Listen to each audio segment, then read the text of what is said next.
Hello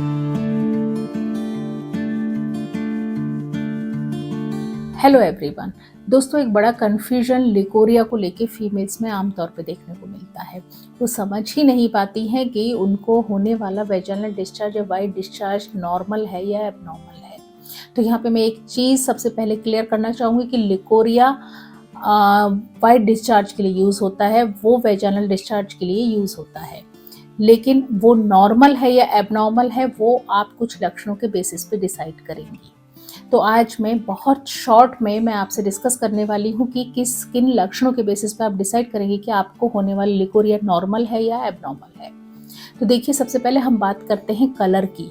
अगर normal है leucorrhoea तो उसका कलर कैसा रहेगा? तो उसका कलर बिल्कुल क्लियर रहेगा और काफ़ी बार थोड़ा सा येलोइश वाइट कलर का भी हो सकता है। वहीं पर ही लिकोरिया अगर कोई पैथोलॉजी के साथ है, किसी बीमारी के कारण है या फिर एबनॉर्मल है, तो ऐसे में कलर उसका ग्रीन कलर का रह सकता है, पीले रंग का हो सकता है, सिलेटी से रंग का भी देखने को मिल सकता है, काफ़ी बार ब्राउन या फिर ब्लड मिक्स्ड भी रहता है। उसकी गंध कैसी रहेगी अगर नॉर्मल लिकोरिया है तो? देखिए, नॉर्मल लिकोरिया में गंध अक्सर नॉर्मल लिकोरिया गंध रहित रहता है, किसी भी तरह का ऑर्डर या स्मेल नहीं रहती है, या काफ़ी बार अगर है तो बहुत माइल्ड सी स्मेल होती है बट वो बदबू नहीं होती। वहीं पर ही लिकोरिया अगर एबनॉर्मल है तो उसमें स्मेल बहुत ज़्यादा तीखी होती है, तीक्ष्ण होती है, बहुत स्ट्रॉन्ग होती है और बिल्कुल भी अच्छी स्मेल नहीं होती, यानी बदबूदार होती है। काफ़ी बार मत्स्य गंधी आयुर्वेदा में बोलते हैं, यानी कि फिशी स्मेल भी पेशेंट जो है एक्सपीरियंस करती हैं। अगर नॉर्मल लिकोरिया की कंसिस्टेंसी की बात करें तो कंसिस्टेंसी नॉर्मल लिकोरिया की जो है डिपेंड करती है हार्मोन के बेसिस पे। यानी कि पूरे महीने को अगर हम डिवाइड करें तो ओव्यूलेशन टाइम, पीरियड के तुरंत बाद का टाइम और पीरियड के पहले का टाइम जो होता है, उसके बेसिस पे उसकी कंसिस्टेंसी भी चेंज हो जाती है। अगर हम ओव्यूलेशन टाइम की बात करें तो ओव्यूलेशन टाइम पे लिकोरिया क्लियर होता है और साथ ही स्लिपरी होता है, यानी थोड़ा चिकनेपन के साथ होता है।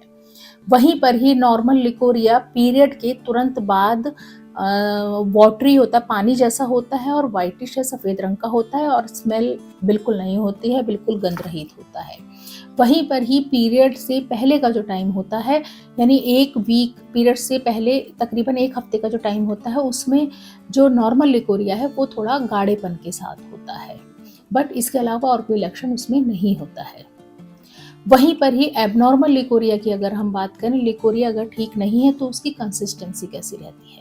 देखिए, लिकोरिया अगर एबनॉर्मल है, ठीक नहीं है, इन्फेक्शन युक्त है, तो ऐसे में उसकी कंसिस्टेंसी थिक या गाढ़ी रहती है, झाग युक्त हो सकती है और बहुत बार जो है दही जैसी करड़ी भी हो सकती है। और इसके अलावा बहुत बार देखने को मिलता है कि कॉटेज चीज़ जो होता है, चीज़ जैसी कंसिस्टेंसी का वो देखने को मिलता है।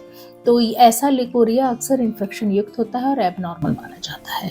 जैसा मैंने आपको बताया कि नॉर्मल लिकोरिया अक्सर लक्षण रहित रहता है, यानी जो मैंने उसका टेक्सचर, उसका कलर वगैरह बताया, उससे अलग सिम्टम उसमें देखने को नहीं मिलते हैं।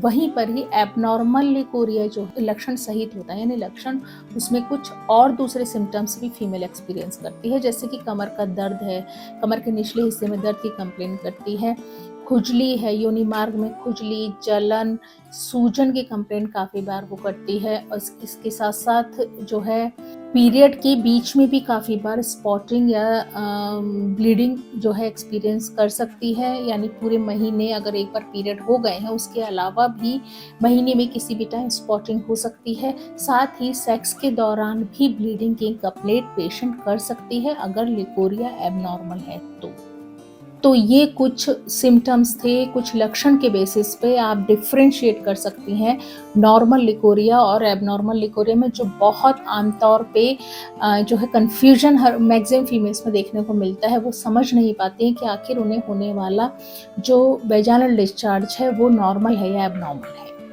तो चलिए, अगर आपको ये वीडियो इन्फॉर्मेटिव लगा है तो लाइक कर लीजिए, अपनों के साथ शेयर कर लीजिए और चैनल पे यदि नए हैं तो उसे सब्सक्राइब कर लीजिए।